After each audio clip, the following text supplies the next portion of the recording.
Welcome to the Pixel Professor Podcast. Today is August 5th of the year 2024. I am Jeff Swift, also known as Swift on the internet, on the various gaming platforms, and I'm joined here by Professor Erock Tenor, who has joined us from his video game headquarters My bunker. bunker. I guess you kind of have a bunker when you're upstairs, but it does feel a little bit like a video game bunker. That would be cool, actually. I want a video game bunker. How do we make that happen? You can survive the apocalypse and play video games forever. Well, for your room, I think there's two options. One is that you move your bunker into the basement. I don't know if you have one, but you might just need to make one. We don't, but we do live in Florida, so there's always a chance that one will be created for us at any moment. See? There you go.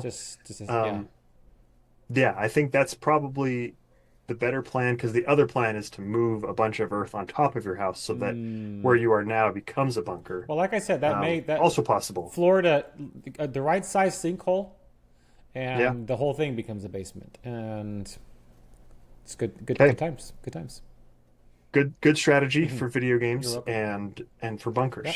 So Yep. you can tell that we've been playing a lot of Fallout recently because we go straight to bunkers. Fallout 76. I guess but then you're trying to get out of the bunker. I've never It's true. Have you ever thought about what it would be like?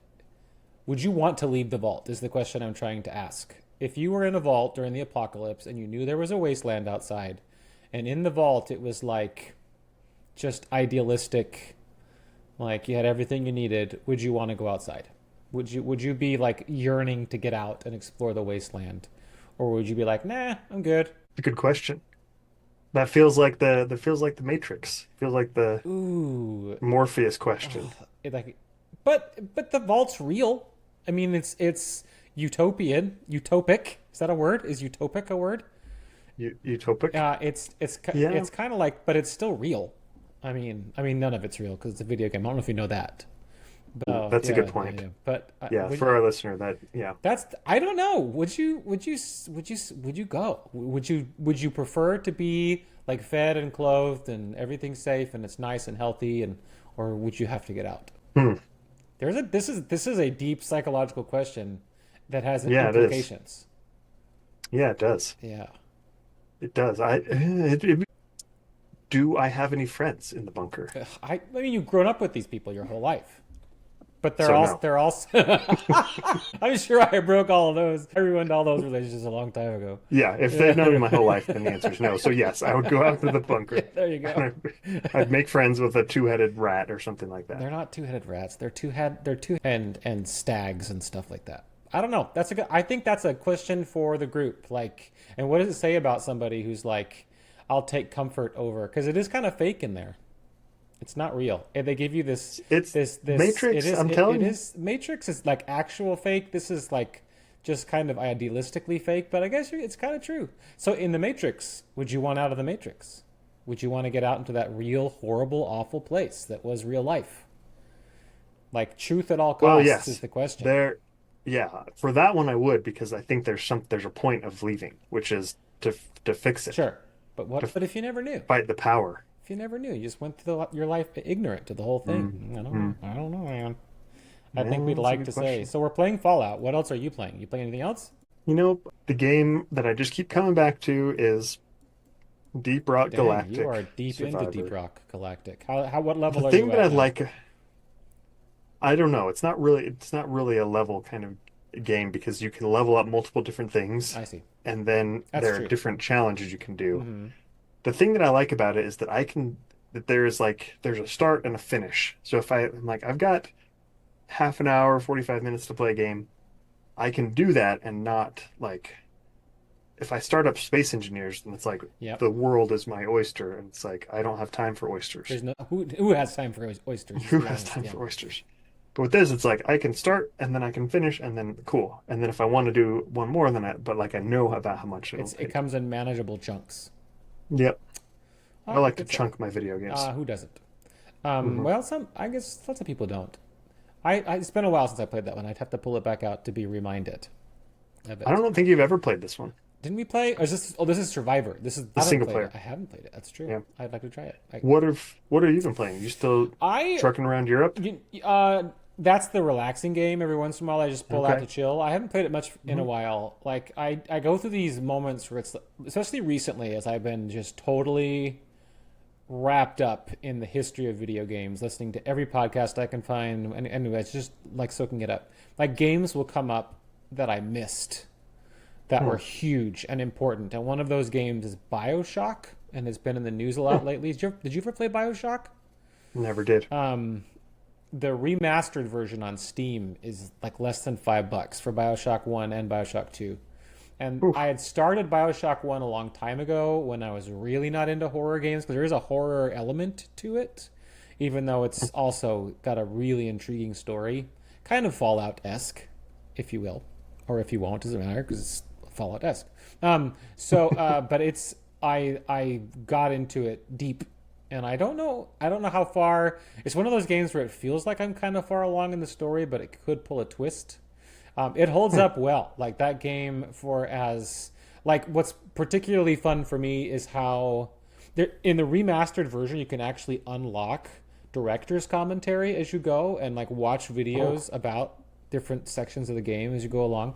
Um, interesting. and actually, the story behind the production staff for Bioshock is really interesting. The director is sort of notoriously kind of a hard boss, Hmm. and not always very good at communicating his vision. But Bioshock is just this the way they conquered limitations, the way they use story to conquer limitations. Like you're Hmm. using like nowadays you could set this thing anywhere, but when they made Bioshock, like if you set it on top of the ocean, for example, you have to be able to render far out, right? You go into the mountains, even a city, like you have to be able to render the sky.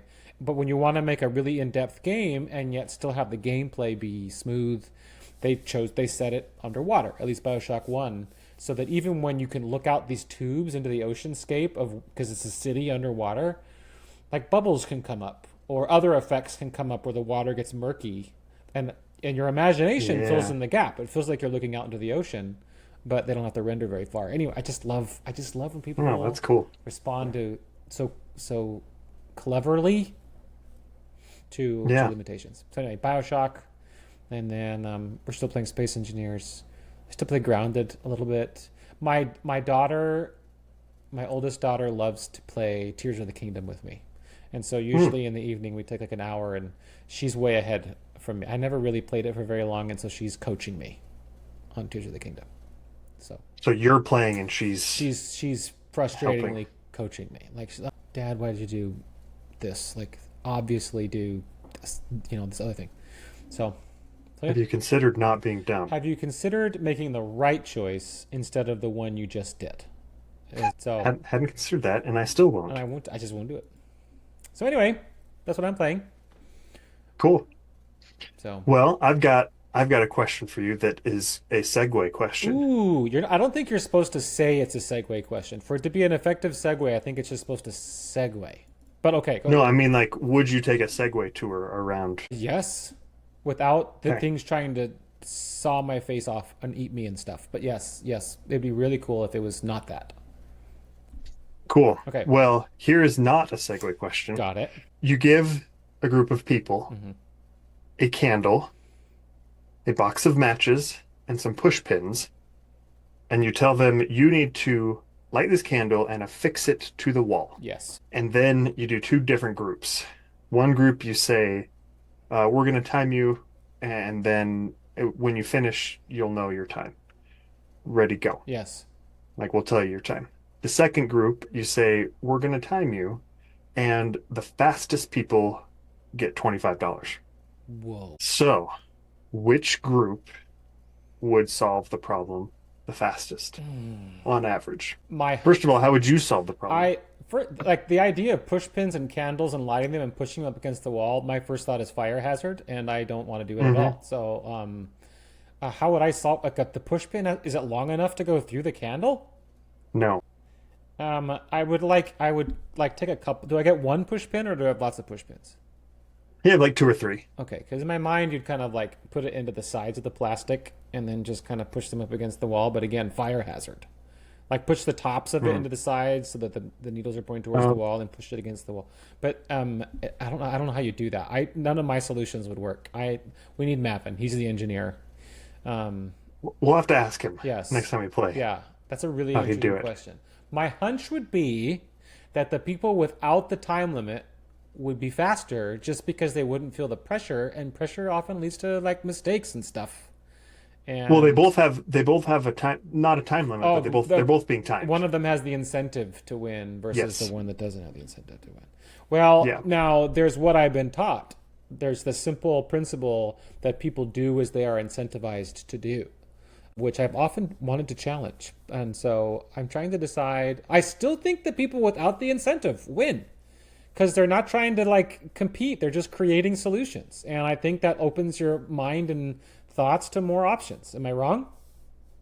You have come to the right podcast. That is exactly what happened. Yes, I believe that with The my whole people soul. the people who did not have an incentive, an external incentive, were considerably faster than the Interesting. people who had an incentive. Now, that's not how our world is set up. No. It's Our world is set set up to up, believe that the only way to win is and to be successful is to be incentivized to do something. That's what I was always again taught yeah, you get what you pay for. Like the things that you pay for is what's going to happen from people, right? The market from does that people. too. Like, oh, we incentivize you to do blank and you'll do it faster and get us more money and profit and stuff. Hmm. Yes. However, does it say how they solved it, by the way? That it Yes. does? How did they Hmm. solve it? Are you allowed to say? Is that a spoiler? They spoiler alert. So Mavin, if you're listening to this before tonight, Which would be hard to do. then But plug yes. your ears. They take the push pins, they take the matchbox, pin the Oh, I matchbox to forgot the about the side, matchbox. plop the Yeah. candle in there, and you're set. Easy. Easy peasy, lemon squeezy. I forgot about the matchbox. My solution was terrible, but it was missing a key Everyone ingredient. everyone does. Yes. So they've done this type of experiment with multiple different things. Hmm. And they've even done different sizes of rewards. So no reward is kind of the control group, and then $25 and $50 for tasks like this, or for tasks like memorization, motor skills, throwing a tennis ball. Wow. They've done a bunch of different tests, and the correlation is remarkably stable. The Interesting. more money you give somebody, the slower they will do. The slower they, or the worse if it's not a timed The thing. higher you raise the stakes, the least likely they are to be successful. Yes. So if Oh, someone's playing for $50, they're going to do worse than somebody playing for $25 who's going to do worse than somebody who is not playing for money. There's no reward. I have so many thoughts. Okay, okay, but keep going. That's crazy. It's even like, wow. Okay, okay, okay, okay, okay. I didn't realize it was going to be associated with the higher the amount of money. That's crazy sauce. Yes. So this boils down to extrinsic motivation, Yes. which for all of you horse owners out there, you will know this as carrots and sticks. Hmm. If you want Do your, people actually use carrots and sticks with their horses? And I thought that was a donkey. I am going to All you let donkey owners out there, all you donkey, yeah, but I think it also works with it horses. might. I'm sure they love carrots. So carrots are rewards, Yes. sticks are punishments. You hit the Yeah, I because you're got it. hitting. Got it. You're Got it. not Got feeding it. them the Yeah, stick, we don't and condone animal violence on the Pixel Professor podcast. you're also not hitting the horses with the carrots. That So just to clear that up, good. carrots are motivation, sticks are. Have you ever seen the movie Holes? That Yes, I classic have. that classic Sigourney movie. Weaver and Shia LaBeouf, Yes. and yeah, yeah, So the main not Sigourney Weaver, but the main guy who yes, kind of runs the camp, and he's kind of yes. like a he has this great scene. I should have queued it up on YouTube so we can watch it. No, Because he's like, you want to get the kids to do something, punishments and rewards. Punishments and rewards. That's how you get anybody to do whatever you want. And it's false. and what I'm we've learned today sorry. is he's dumb. Yeah. Dumb. Sorry that guy. Sorry to Sorry all guy. and to the people who are getting punished and rewarded. Yes. Hmm. Exactly. Which is, everybody. Hmm. Those are both extrinsic motivators, Okay. punishments and rewards. Hmm. And then there's also intrinsic motivation, Yes. where it's you do it because you're doing it. You You do it do it because because you want to do it. you're fulfilled by it on the inside. Hmm. So what they found is you can kind of divide up. So there are some things that external rewards actually do help you do. Okay. Okay. Does help you do. There are places where Don't help you doesn't extra do. it doesn't do. Yep. Don't Clear. that not. Clear. Clear as crystal. And that is things where there is not really creativity involved. There's not really like digging a hole, for example. So like mowing the lawn. Go mow the lawn, kid. If I just tell you to do it because, you'll get so much joy being out there in the humidity, and you'll think thoughts and invent things and it'll be one with nature. Heck no. Here's $25. More likely to Yep. happen. Okay, that makes sense. That makes total sense. Yep. And if you say the more holes you dig, the more money you get, Yep. that also helps because it's a matter of just like brute force, Got it. basically. Yep. It's a type of a task that just you don't have to like strategize, you don't have to solve problems. It's Hmm. just boom, go for it. Got it. But for anything where there is not that type of problem, where there needs to be any sort of right brain kind of creativity or thought, or, for example, changing your mindset and seeing the box of matches as a tool rather than a case for the matches, Ah, yes, yes. you have to kind of think outside the box. You kind of have to, Literally. Inside the yeah, box. Yes. right. Yep. Right. Right. So that is where extrinsic motivation actually can be kind of Okay. useful. But anywhere that's not like that, Yeah. so, you know, outside of digging holes, digging ditches, things like that, So not you're gonna not have, as often as you would not as often it is as it is used as the default right. motivator. Really, most of those times it should not be used that way. So if you think about things like CEOs, Mm-hmm. and by things I mean people in that Yes. case, Yep. if you think about people like CEOs, they are definitely not digging ditches. No. They are trying to be strategic. They are managing people, Mm-hmm. which are notoriously not like piles of dirt. Yes. We hope. So you can't just dig a hole Yes. to solve that problem. Pizza parties don't work as extrinsic motivators. Like we won't like solve Mm, this problem here. Whoever solves this problem gets a pizza party, right? Which is the go-to. exactly. Or it's also Or a the way to giant keep. race. Yes, yes, even that. So a raise is a motivator. A giant raise is a motivator. Isn't as effective as. So what is more effective? That I'm glad you asked. You Yes, asked from intrinsic motivation, not because I told you I'd give you $5 if that's you true. asked that That's question. true. At least not on the air. Yes. Not on, yeah. Yeah. So there's three things that Okay. motivate people. Okay. Three things that make up intrinsic motivation. Autonomy is number Yes. one. Yes, please. Three, Okay. or the ability to get good at the thing. Okay. And purpose. Auto- Autonomy, mastery, and purpose. autonomy, mastery, and purpose. Okay. So those three things, if you give, so you hire a CEO of a company, and you have two choices.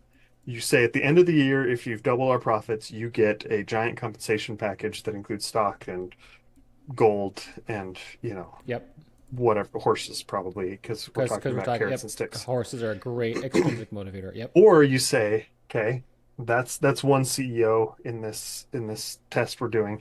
The other CEO, you say, hey, we're gonna give you autonomy, mastery, and purpose, and we're hoping that you'll be able to just kind of make this company better. Okay. At the end of the year, statistically speaking, the one who didn't get the horses is going to do better. Yeah, that's been my experience.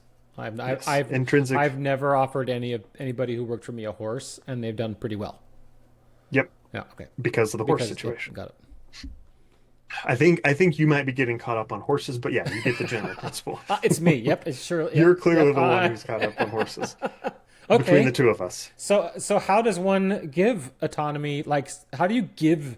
Like, I know. I guess you can give someone autonomy. How do you use those as tools? Yeah, so that is where it's so much easier if you think of something as amorphous and as nebulous as autonomy, mastery, and purpose, Yes. and you compare that to something that is neither of those things, neither amorphous, you might call it morphous, Morphous. Yes. I like morphous too. and So if you we're give looking for as a morphous and a $20 bill, nebulous thing. That is a yeah, morphous, a nebulous thing. a nebulous thing, yeah, it is just right there in your hand as a $20 bill. Yes. Way easier to give them Indeed. because it's just like you just pull it out of your wallet and then it's Here just you go. a nebulously there. Yeah. So easier, much easier. Yeah. But before we get into, well, actually, Okay. I want to bring this back around Okay. to the Okay. to the inspiration of our podcast. Yes. Not inspiration, but Like the whole one of the first purpose. people we talked about, Yes. Oh, Mihai Csikszentmihalyi. Mihai Csikszentmihalyi is my favorite. He's one of my heroes. Yes, Yes. he he has talked about. Okay, here we go. Autotelic experiences. Autotelic. So this is from Greek. Okay. Auto means self. Autotelic. Telos, Isn't that a telos planet in Star means Wars? no. Oh, okay. I don't believe it is. I Uh, hope it's not. okay. Well, maybe it is. You never know. I mean, yeah, no, I don't know. Autotelic. Telos means goal or purpose. So like So, internal, automatic, like intrinsic, one might say. yeah, self goal. Okay. That when people have autotelic experiences, that is what allows them to get into flow. Okay. Back to flow. Everything goes back to flow, Yes, it should. basically. Yes. So he talks about, how do you balance skill and challenge? Hmm. And that was one of like those are the key criteria for flow, but also if it is autotelic. It is very difficult to get into flow if somebody's like, "Hey, I will give you $20 to get into flow." Then all of a sudden it becomes the candle and the pin and the match situation where Yes. it's like you can't do that. You Right. can't with extrinsic motivation kills intrinsic motivation, Right. first of all. Yes. If there's something that I really want to do and I'm about to do it, I'm about to sit down and play Deep Rock Galactic Survivor, and you say I'll give you $20 for every level you get, all of a sudden this is a whole different thing.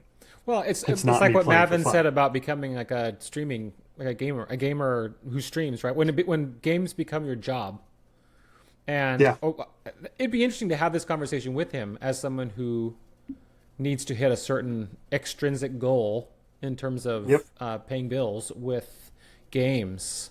Like, how does that affect one's creativity or enjoyment level of the game? Because it's not as autotelic anymore, right? It's more yeah. extrinsically motivated. Interesting. I do think as we talked about in with him in the interview a couple weeks ago, he did kind of hit a wall, Yeah. and I think he hit the wall when he started getting the real money. When it felt You like know, I did this, ooh, now the stakes are really high to do this again. I have to do this for money. Whereas before he was putting out good videos that were, not like not crossing the threshold of like 50 or 75,000 views. Right. So they were making him some money, but he wasn't like. But then when that one hit, it just hit 10 Just million 10 views the other million. day. 10 million views. That that's a thing. Yeah. And now all of a sudden this is not as much an autotelic Yes. experience as It has changed. it's changed it for him. Yeah. So we've got all this. We've got intrinsic motivation, extrinsic motivation. Extrinsic kills intrinsic. Yes. And then we've got video games. Yes. So going back again to Bernard Suits' definition of a game, Okay. a Yes. game is a voluntary attempt to overcome unnecessary obstacles. That voluntary part that's where we kind of come back intersect with Yeah. intrinsic Well, motivation. even unnecessary. If there are no Yeah, stakes, exactly. voluntary and unnecessary means it's inherently an autotelic exercise. Like playing a game means I'm doing this for something internal and I don't need to achieve anything. Right. So when you play tennis, there is no reason. It is the net is unnecessary. Yeah. Like there isn't any sort of law of the universe that says there has to be a net in the Hmm. middle, and it makes it harder. Yes. Like you are voluntarily doing this thing that makes what you're doing significantly more difficulter, you might even say. Difficulter. Yep. And you're playing with a small ball instead of like a big like playground ball, and you're Hmm. playing with these rackets. it's you're like every choice you make makes your life more difficult, Right. or every aspect of that rule, Mm-hmm. or every aspect of that game, all the different rules. Yes. But you accept it. You go into you accept what what's his name? Jonathan Huizinga calls the illusory attitude. Yes. Yes. You get into the game mindset, and then you're like, well, I've got to hit the ball over the net. You don't. You don't have to. Nope. But you're accepting that. You You're all buy accepting, into okay, those these are the rules rules. together. Yes. If your opponent started throwing the tennis balls at you instead of hitting them with then it's like they've broken the illusory attitude, and now you're just maybe you jump over the net and punch them in the face, and then you're no longer playing I've done it tennis. many times. Yes. Hmm. Yeah, Mainly as you because do. I get beat trying to follow the rules and I'm bad at tennis. But yep. Yep, The other thing too. tennis is the way to. Yep. So here's a question. Yes. When you play a game like Mario and you get stars and coins and stuff like that as rewards for doing certain things, is that extrinsic motivation? That's been like sitting in the back of my head.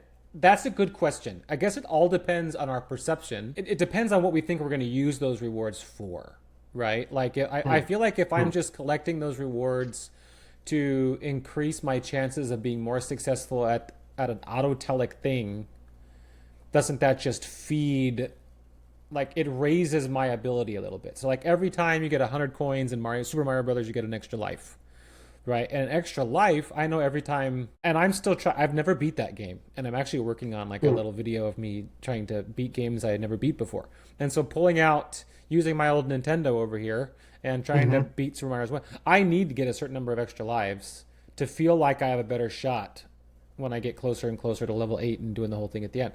And so like I don't necessarily feel like I like the it doesn't feel extrinsic, but it sure makes me feel better about my chances to do the thing that I'm trying to do. Does that make sense? Yeah. Yeah. I don't know. Is that defined in there? Well, no, Or is this something the you're thing considering? Like are we it's trying to, something that I'm yeah. yeah, no, this because this is all coming from this book by Daniel Pink called Drive. Huh. Maybe if I move my I face, have it'll not go read it. into. The surprising truth about what motivates us. Daniel H. And he does not talk about video games in here. Okay. But as I was going over this and thinking about video games, I thought, oh wait, that's just. I mean, you there are games where you literally get money, like Grand Theft Auto. You're playing for money, sort Well, of. you're not getting literal money. You're getting money you can use in the game, right? To get Well, cooler you're stuff. literally With getting fake money. I guess the difference though is the stakes are still not real They're life. not real. You know what Yeah, I mean? It's once because going back to the Mavin conversation, or even something like esports or something else, where there is yeah, a real extrinsic motivation that is actual money that like in the game, like BioShock is a good example. BioShock, you die a lot.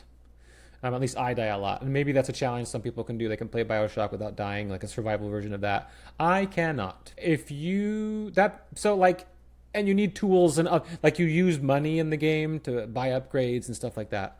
But every time, like if I were trying to fight a person who was going to drop a certain amount of money for me to buy the upgrade that I need to go to the next level, and he kills me, I know I'm going to end up in the Vita chamber and I'm going to respawn and then I'm going to be able to fight him again and fight him again hmm and fight him again or save it in the right spot or just keep trying. When you're in a situation where it's like if I needed that money to be real to pay the rent or like there was a one-time shot at this or it was competitive, it changes to extrinsic. It leaves that realm of autotelic, right? Isn't that isn't yeah, is that yeah. right? So Because yeah. but that is a really like, are they intrinsic or extrinsic or something else?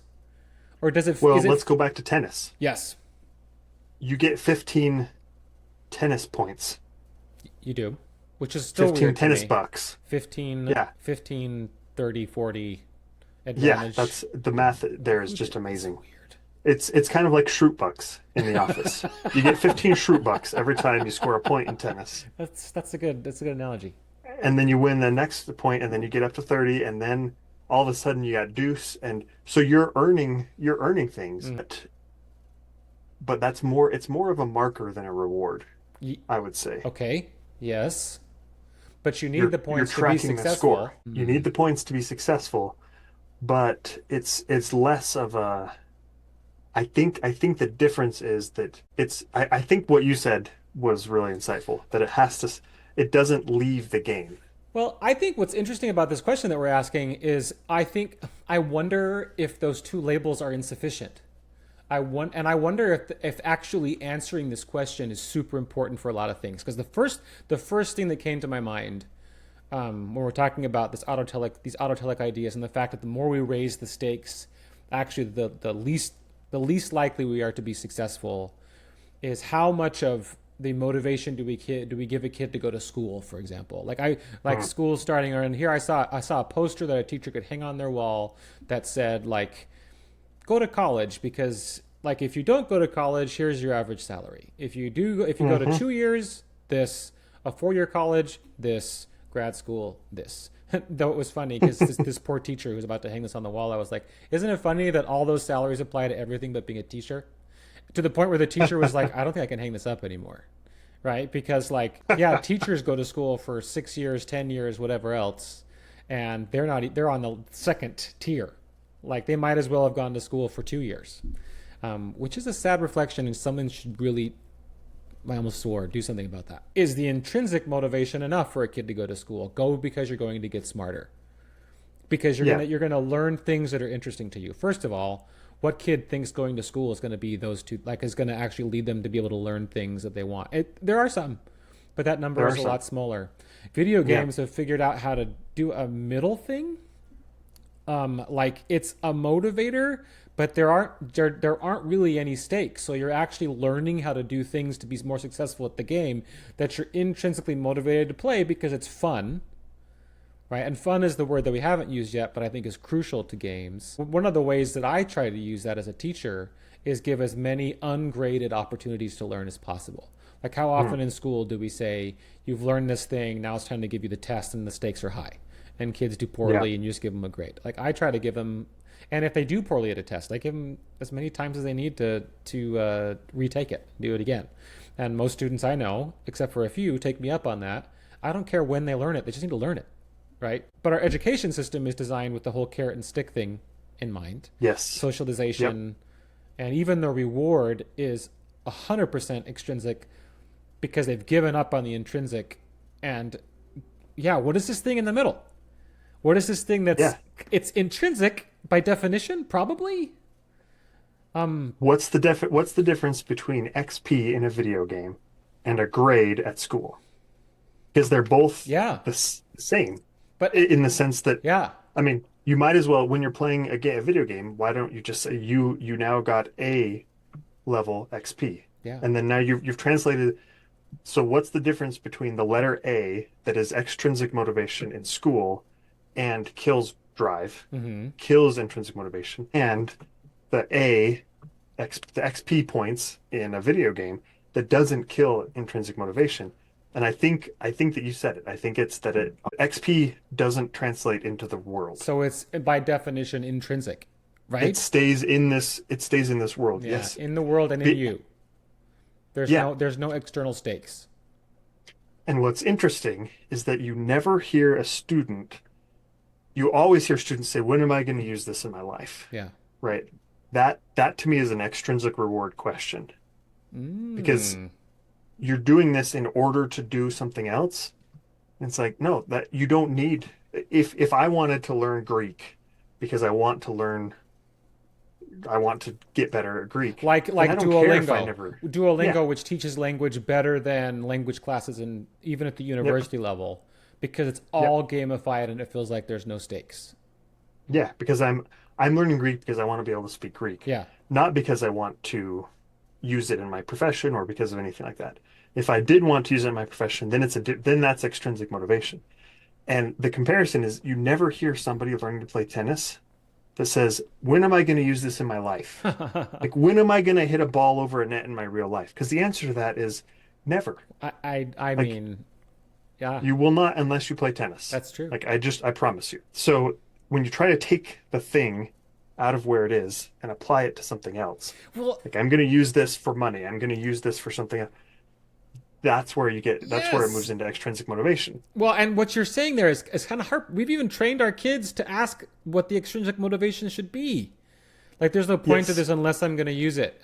Which, again, like when they're playing their favorite video game, they're not asking that question either, or tennis. And just the idea that the way we have to justify the existence of any of our fields is attaching them to something extrinsic, which we Yes. know doesn't work. Hmm. Like anytime I've had a discussion with anyone, you and I have talked about this offline, just this idea like how can we fix education? What do we do? And I'm always my number one comment is always like, let's start with what we know. Like we know kids need more sleep, so stop starting school at 7 a.m., especially when they're teenagers. We know Right. homework doesn't work when they're in elementary school or middle school, so stop it. You know, we know standardization doesn't actually work in education, so stop it. Yeah. And now that we know this as well, that extrinsic doesn't work, then stop using extrinsic motivations to be the only things to motivate why we have certain programs. Let's learn from the things that are working, like video games. Because right now, the way Yes. you justify having Yes. music in school, for example, is by saying, here's all the extrinsic things that it does. It's going to make you a better team player. It's going to make you better at problem solving. It's going to make you a more well-rounded person. And it's all these lists of non-musical things. It's not enough to say music is an inherently human activity that we all do. So it should exist in school because getting better at it means we're better at humaning. Not a good enough answer. Yeah. Now, if I go to extrinsic motivators for music, I can list 10 different things that do that, do all those extrinsic things. And yet Yeah. that's the only way we justify the existence of everything meaningful is by extrinsic means. We're Mhm. really bad at this. We are very good at turning everything into extrinsic motivation. Oh, And there's one other kind of frame for this that is relevant to a book that you and I have recently read, mm-hmm. This Life, Oh, yes. where he talks about ends and means. Mm-hmm. And so if you were doing something as an end unto itself, then I think what we could say is that's an intrinsic motivation Right. thing.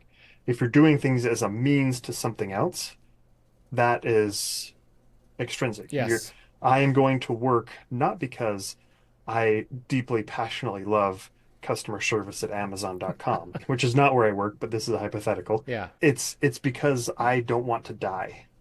Yes. And so it's a means to an end. My end is I would like to have enough money to pay for medicine and food and shelter and probably clothes. Yes. That's Yes. kind of one of those borderline needs that you kind of need extreme weathers and stuff like that. Well, absolutely. But it ends versus means. And so if a video game is an end unto itself, Right. you're not playing a video game as a means to something else.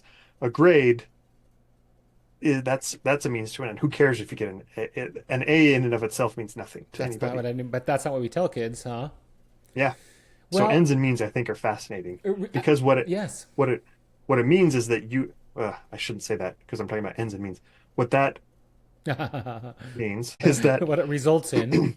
what it result yeah, you can there are things that you can do that you don't actually want to do. So Yes. like if I'm sweeping the floor or an example, there are some things in video games, some quests that are just dumb. They're just boring. Like I don't want to do them.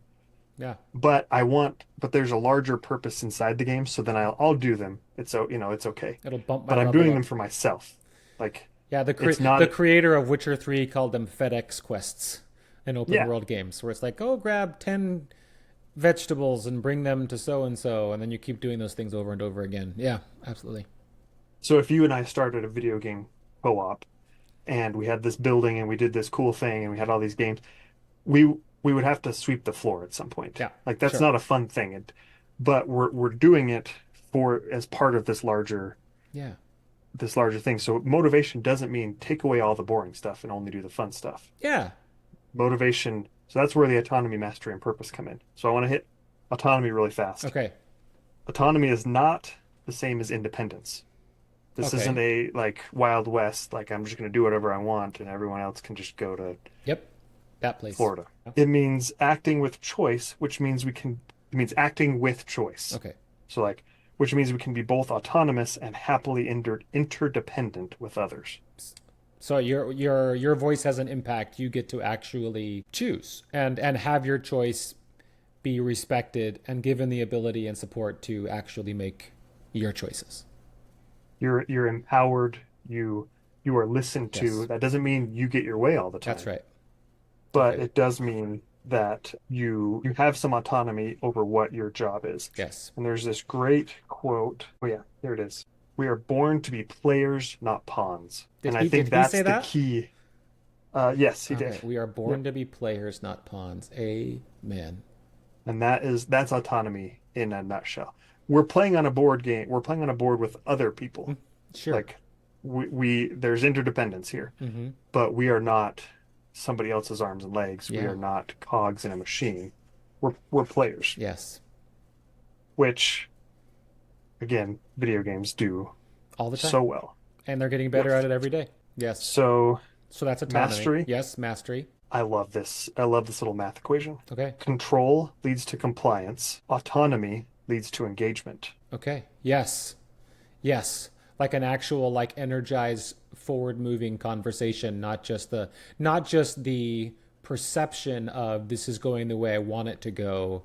It's we're moving in a direction together and it's Mhm. actually fulfilling us as we do it. Like it's actually like accomplishing this thing. Yeah. Love it. And only engagement can produce mastery. These someone should write a book about this. And Someone should. I can think of some people that need to read this book. This Yeah, is fantastic. you can't master something. You can't compliance someone into mastery. Ooh, that's a direct quote from Swift right there. You That is a can't direct quote. compliance someone into mastery. They have to be engaged to master it because Yes. it uses a completely different part of your brain to just robot something and comply Yes. versus understand, synthesize, and make it into something that is yours, that you have mastered yourself in an autonomous way. Extrinsic motivation, you can compliance Yeah. somebody into building digging holes. Yeah, You absolutely. can say, hey, like you're not going to get to eat, or Mm-hmm. you're not going to have health insurance if you don't dig X number of holes. Mm-hmm. We're just going to fire you, and you're going to die on the streets Yeah. because you don't need any sort of intrinsic motivation. I mean, you don't need to master Yes. the art of digging a hole because it's just brute Yeah. force. So again, there are times when Sure. Sometimes you need it. extrinsic Sometimes you motivation, need to dig a hole, yeah, and sometimes you yeah, need to sweep the floor. Like there are things that require, like even if the extrinsic motivation is we as a society need to do some of these things to make sure that we're all taken care of. You know. but there's a difference between digging a hole with extrinsic motivation, where Yes. it's just like I have to do this. But if you see the hole as part of, there are monotonous tasks in video games, and digging a hole is a monotonous task in life. That doesn't mean that it can only be extrinsically Oh, motivated. I see. It just means that sometimes extrinsic motivation does work to make that type of thing faster, but you'll dig more holes. But if you like again, let's go back to our fake video game co-op. Yes. If we needed to bury some fiber internet connection lines, we'd be totally fine digging those holes Absolutely, because it felt like there was a because means to an end. it's intrinsic motivation. Yeah. This is part of a larger project that is an end unto itself. And so I am happy to do this. Just like in Space Engineers, troubleshooting and trying to figure out why your oxygen levels are dropping Yeah. inside your spaceship, that's not like the most fun part. But But you want to keep playing. Shiksem- Mihai yeah, exactly. You don't want to die. Mihai Csikszentmihalyi didn't Mihai say, Csikszentmihalyi. So it's so yeah, easy to say and to spell. I don't know why you're struggling. MC Flow. I think That's didn't we better. didn't I we like that better. christen MC him Flow. that? Did we say it? That if we didn't, we need to. MC Flow he never said flow only happens when you're having fun. Right. He said flow happens when challenge and ability have the Mm-hmm. right relationship with each other. Yeah, So you might be digging a hole. You might be doing something boring in Space Engineers but you can still find it. or Mario, Yeah. but you're getting better. And that's where the mastery comes in. So autonomy, mastery, and then purpose, or is that already kind of covered? Purpose. One other thing about here's a quote about flow. Okay, Flow is a necessity. We need it to survive. It is the oxygen of the soul. I love that. Yeah, Isn't that a awesome? life without Okay. flow is empty and not really life at all. They actually did some studies about testing how often people experience flow. After 2 days of deprivation of flow, this is Csikszentmihalyi himself, Okay. the general deterioration in mood was so advanced that prolonging the experiment would have been unadvisable. Ooh. So 2 days, 48 hours without flow, Really? plunged people into a state eerily similar to a serious psychiatric disorder.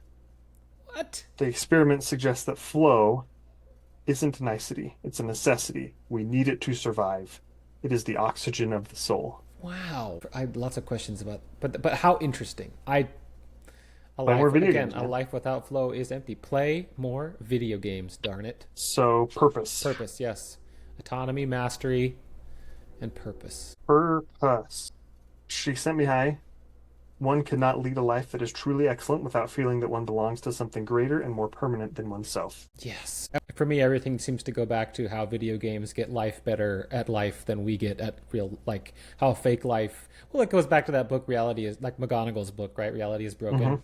Yeah. Um, because in games, we've kind of sorted this out and we're not learning from it. What strikes me is how much school could be the place where they're learning autonomy, mastery, and purpose. What is the opposite of those three things? They're actually learning compliance, Control, compliance, control, compliance, and or compliance, obedience, and like yeah, profit. what's the opposite? Well, what's the Profit. opposite of purpose? It's. I think you could almost just say compliance, compliance, compliance.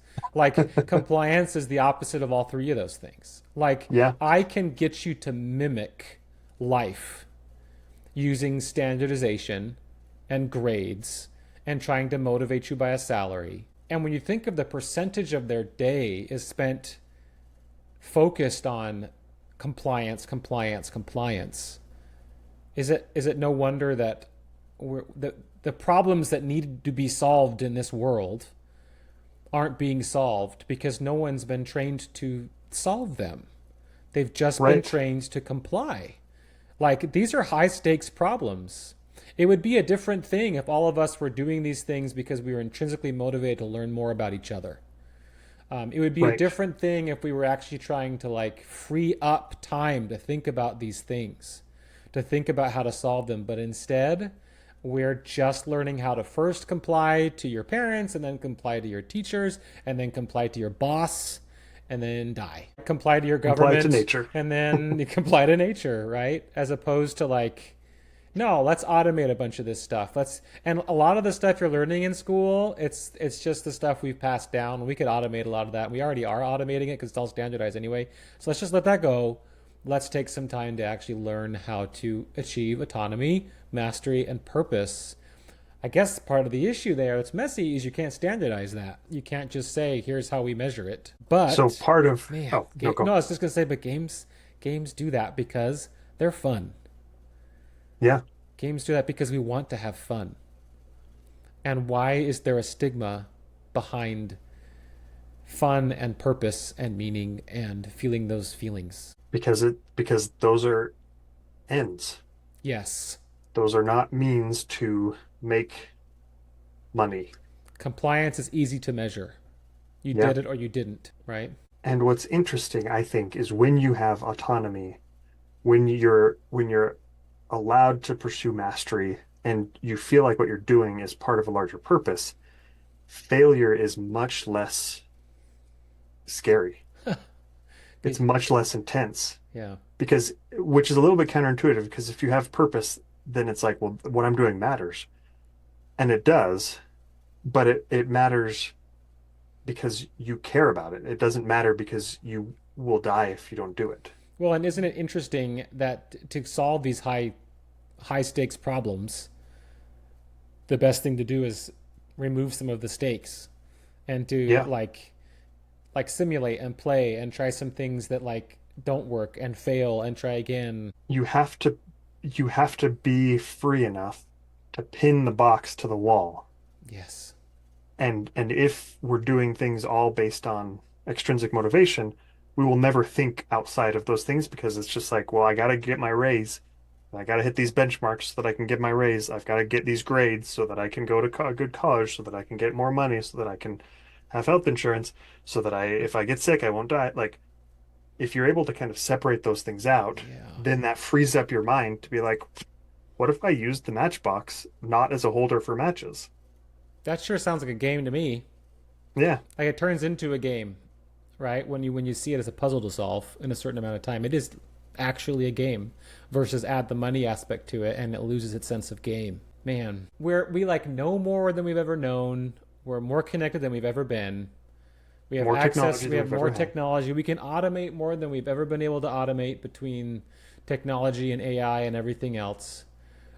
If we could use that right, if we could AI the boring stuff and then allow our minds to spend, their time thinking about the cool stuff like this stuff. I And just feel, instead, yeah, we use all that wisdom to create automobiles that are designed to break in yes, 10 years so that we'll buy another one. Rather than saying, what if we just built one car that would last, or even better, what if we just built one train that would take the place of 10,000 cars and it yeah, would last 100 years yeah, and then use that time instead of and all those resources instead of pursuing the profit instead of pursuing money for our company, yeah. what if we pursued autonomy, mastery, and purpose for everyone? Which, which life is better? Compliance, compliance, compliance, or freedom? Free to be autonomous and to learn things and to master them. I don't know. Does it? I don't know. Does it feel this way to you? And I guess this is a little bit larger scope than we get to sometimes on this podcast. But though I do think video games are actually tackling some of these issues in some interesting ways. Like we're sitting at this transition in history into a place that it's important that we learn from history. I think one of the benefits of history is it's like people who tried the game and succeeded and failed, right? And if we can Yeah, take note and yeah, gather XP from those who have gone before, yeah. as an autonomous group of humans, I think we learned some things. But it does feel like the old institutions that were all designed with old thinking, especially with the because I think there's a feeling that compliance means safety, Yeah, right? Even if you're not living the most fulfilled life, I'm going to leave that to you. But as long as we're complying with certain things and at least we're not hurting each other, or maybe we still tend to find ways to do that. But I don't think these old institutions, especially for younger, like these Gen Zers and Gen Alphas, as they look at some of these solutions that past generations have provided, I think they just like politics. It used to be seen as a thing that you did to serve and to be a part of something bigger and better. Now it's like it's this corrupt institution that most Gen Zs and Gen As want to stay as far away, even millennials, right, want to stay as far away from as they can. And yeah, so now the people yeah, that we need solving those problems, the best people, the best among us, often don't enter into those worlds. yeah, So I think that's absolutely right. And I think, as you said, and as we've said over and over again on this podcast, there's this art form that's just sort of sitting there. It's bigger than movies. It's the biggest. It's not on its way to becoming the biggest, most important art form in the world. And it's there. it's already there. And Hmm. it's not just because of the artful aspects of it. I genuinely believe it's because of this. It's because it taps into human motivation and human drive. Because I feel like when I play this game, unlike the rest of my world, especially for kids who love these games too, I can be autonomous, right? My choices matter to this world that I'm playing in, right? I get to master skills, and the path to those skills is clearer. So often in school, especially when you've been at school for a while and say like you didn't start well and halfway through the year everyone else is at a certain level and you're far behind and you have to somehow still achieve mastery with them and you can't catch up, but sucks to be you, we're on a school year system, so like if you don't just happen to align with our schedule then you're screwed. A video game doesn't have to do that. I could pick Yeah, up a video game that I haven't played for years in 6 months from now and still achieve mastery at that video game. So it's one thing right. to say, well, video games can do that, school can't. Why not? Yeah, But we have the technology. we have the technology. Why can't we push? I mean, it's because the reset button is so huge Yeah, because it's at civilization level. But I can achieve autonomy, mastery, and purpose, more autonomy, mastery, and purpose in 2 hours of playing a video game after I get home from school than I can in all 6, 7, 8 hours I was at school. and they do have schools designed around principles of autonomy, mastery, and purpose, like the Montessori Yes. schools, Yeah. where and a lot of people in our society right now kind of make fun of that type of school because Yeah. it's like, oh, so you're There are no you're one of those stakes. Yeah, people you're just playing. There are no stakes. Like you're not really learning. just playing. Yeah, exactly. They show up and they're like, "What do you want to learn today?" And somebody's like, "I want to learn about octopuses." And so then you learn about octopuses, and then because you have autonomy, because you're able to develop mastery in this dumb little topic that nobody cares. You're not going to use your Who knowledge cares of about an octopuses octopus? in real life, but maybe you will. Maybe you You will. know, you're becoming a better person. You're and purpose because you had a weird dream last night and octopuses were involved, and now like I'm going to learn about octopuses. It doesn't have anything to do with the state government saying we're going to fire all your teachers if you don't get a good Yeah. enough grade. Well, and It has nothing octopuses to are do not with on the standardized test. So exactly. the things you want to learn about, let's train you from the very beginning. Every time you have this inkling of, ooh, I want to learn about this, let's make sure the teacher can go, no, that's not on my lesson plan today. Hmm. Because if you're going to take this statewide standardized test, it doesn't talk about an octopus, but we do learn a little bit about photosynthesis. In So 3 months, yes. when you have forgotten that you care about this and it doesn't matter, and we're gonna right now we need to talk about obtuse ankles. So heaven forbid you develop an appreciation for the things that you care about and for nature in general, which we Right? inherently, I think, intrinsically actually do care about. But those Yeah. things get educated out of us. Just sit down and shut up. Oh, it does seem to go to education so often, but this one as well, Yeah. I think you hit on it, goes to the workplace as well. Yeah. It just seems like so much of the way that the economy has shifted and moved and developed, the majority of the positions out there that even the most qualified people and the best, brightest thinkers in our civilization, the best positions they can get are all compliance oriented. And Yeah. it's not like they all Obey. need to be, but that's all that's left, right? It's, I just need you to help me get this product that's already been automated and synthesized and is ready to go. And it needs to be exactly the same every time because it does need to have some, as you said, like it needs to be, we need to make sure it has some planned obsolescence so it will break. So don't you dare look at it too closely because you might fix it.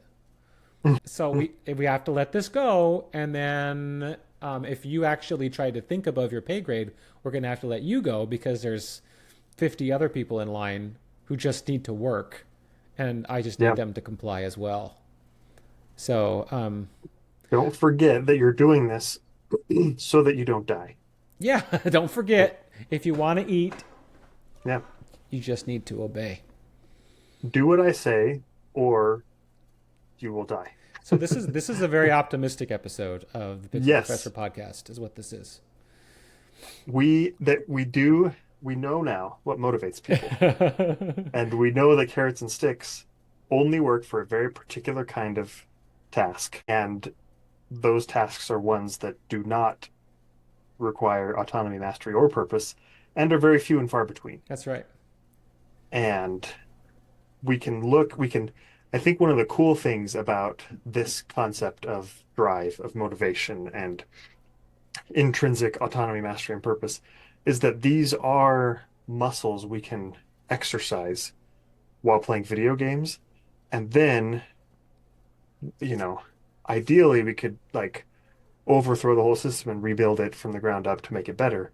But until then, we can bring these stronger muscles into our workplaces Yes. and say, I've been practicing, I know what autonomy feels like. Yes. And I would like to, because I've played BioShock and I understand the principles of autonomy, I'm going to advocate for those principles in my workplace. Demand them. Mastery, purpose. Like we get better, we get better at recognizing flow, and then we say, okay, I'm going to demand these in my workplace. Yes. I need time alone without people knocking on my door to have flow or to get into flow or whatever it might be. Exercise these muscles and we can make these changes. Flip it on its head. Anyone who ever tells you video games not real life, touch some grass, get in touch with reality, leave that behind and come out here and comply. Flip that on its Yeah. head. Go out there and say, no, no, no, no. This is as I say over and over again, I feel inherently more human in this virtual setting. I feel like it's tapping into a part of me that I love, and I want to tap into that every day. So, world, I want more of that. I want institutions that are designed around actually being by people who are intrinsically motivated to help me. Like people who go into education or who go into the workplace who want to do better and want to be better. There's obviously so many of those people out there, so many teachers who go into it for the love of it, and then instantly realize that the love of it really doesn't matter. Like, you just need to be able to spout this stuff and show these videos and do this well on this test. And if you really love it and are really passionate about it, that actually might get in the way, because then you're not going to just comply.